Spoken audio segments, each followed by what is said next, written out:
Derek Ramsey at Andrea Torres inamin na ang status ng kanilang relasyon ngayon.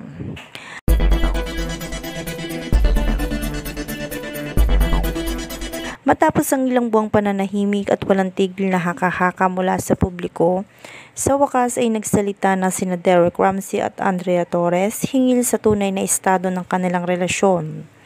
Sa isang eksklusibong panayam, kapwa nila inamin ang kanilang sitwasyon ngayon, bagay na agad na nagpaikot ng emosyon mula sa kanilang mga tagahanga at taga-suporta. Ayon kay Derek, hindi naging madali ang lahat ng pinagdaanan nila ni Andrea. Maraming tampuhan, hindi pagkakaunawaan at mga maling akala ang kanilang kinaharap, lalo't kapwa sila abala sa kanilang trabaho. Ngunit sa kabala nito'y giniit ng aktor na hindi nawala ang pagmamahal at respeto niya kay Andrea.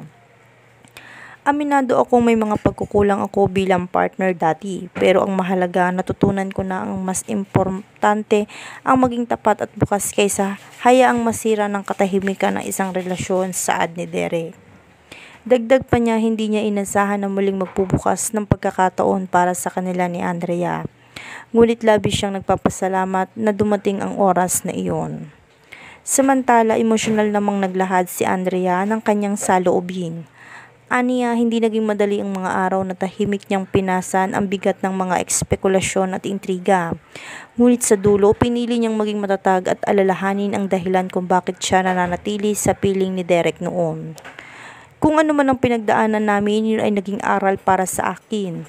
Mas natutunan kong pahalagahan ang bukas na komunikasyon at mas nakita ko rin kung gaano kahalaga ang pagkakaunawaan sa isang relasyon. Hindi man perpekto, pero ngayon mas handa kaming ayusin ang lahat, pagbabahagi ng aktres. Kapwa nila inamin na unti-unti nilang binibigyan ng panibagong pagkakataon ang kanilang pagmamahalan ngayon. Hindi man nila diretsang sinabi na sila na ulit, malinaw na pareho silang bukas sa ideya ng muling pagbubuo ng mas matatag na pundasyon para sa kanilang relasyon. Sa kanilang pag-amin, marami ang natuwa at nagbigay ng suporta. Ang kanilang pagbabalik sa publiko bilang mas bukas at tapat na magka-partner ay nagsilbing inspirasyon para sa maraming tagahanga na naniniwala na sa pangalawang pagkakataon at tunay na pagmamahalan.